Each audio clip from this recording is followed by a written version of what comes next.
Acolho-te com abraços críticos e fraternos, com muita gratidão por te inscreveres aqui no canal, dares os teus likes, ativares o sininho para sempre receber as novidades, fazer os comentários aqui que são importantes, como participação de quem opina, de quem se preocupa com o Brasil, e compartilhar os vídeos também. Isso é fundamental, porque aqui é uma produção intensa de conversas com enormes conteúdos para nos ajudar a pensar esta nossa cruel realidade.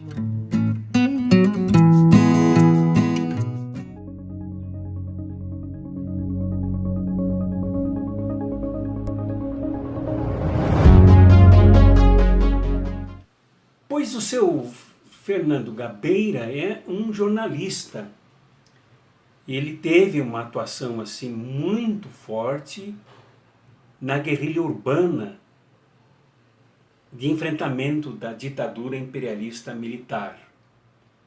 E até ajudou a sequestrar o embaixador americano no Brasil, o que causou um impacto profundo na força do imperialismo à ditadura empresarial militar. Depois, Fernando Gabeira se exilou no Chile, quando a linha militar da intervenção na luta armada contra as ditaduras na América Latina fizeram autocrítica, evoluindo da luta armada para dentro do movimento de massas, na luta contra a ditadura, entrando pelas mesmas entidades criadas pela ditadura e reforçando outras muito significativas para agregar os trabalhadores e trabalhadoras e unir o movimento popular. Aí Gabeira teria dito nesta reunião no Chile que ele preferia a luta armada, achava que precisava continuar a luta armada. Naquele momento todos se dirigiram a ele: então continua. Ele não continuou.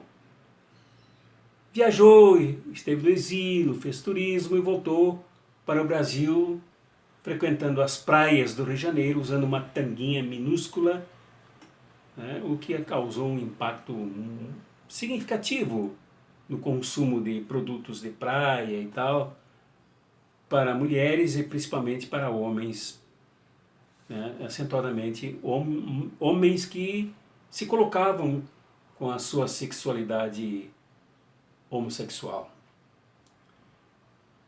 Depois o Gabeira foi se aliando cada vez mais à direita e ao seu espectro material, objetivo, empresarial, se tornando um jornalista da mídia dominante, aí com colunas no Jornal Zero Hora em Porto Alegre, com intervenções na Rádio Gaúcha, também em Porto Alegre, e de muitos anos para cá, como colunista do jornal O Globo, da família Marinho, e também comentarista da Globo News.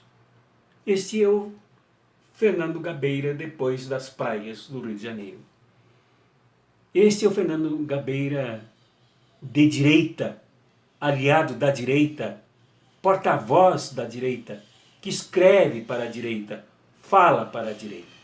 E é nesse sentido que eu tomo Fernando Gabeira para pensar um pouco sobre o papel desta média burguesia brasileira, dos seus enganos, das suas rasuras teóricas, das suas análises vazias, justificando o injustificável, que é a adesão de olhos fechados e ouvidos tapados aos interesses da burguesia dominante, dos capitalistas, dos oligopólios, dos grupos que manipulam a sociedade. Pois Fernando Gabeira, comentarista da Globo News,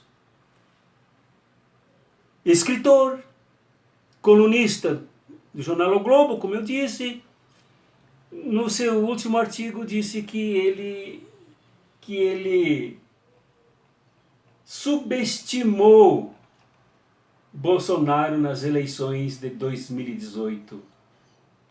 E o que Bolsonaro representava? Ele subestimou.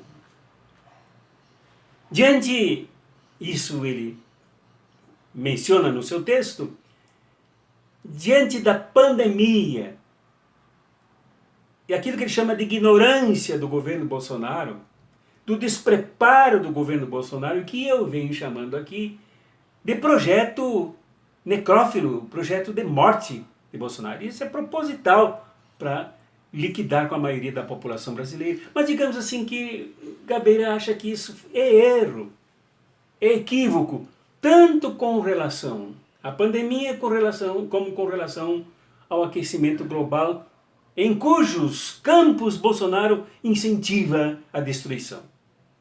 Tanto com relação à pandemia, os seus aparentes falta de planos, de estratégia, de tática, de agenda para a execução da vacinação em massa, a sua irresponsabilidade acusando a pandemia de gripezinha, de se aglomerar por aí sem máscara, de pegar a criancinha no colo em plena pandemia, como ocorreu em Santa Catarina.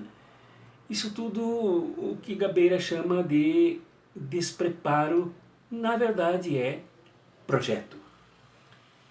Bom, o que me cabe aqui comentar com relação à posição do seu Fernando Gabeira é exatamente a postura desta média burguesia, desta direita. Essa direita colabora com os piores projetos de direita, os piores projetos neoliberais, os piores projetos arrasa pátria, arrasa humanidade, arrasa futuro, arrasa a nação, arrasa a classe trabalhadora. Depois se surpreende.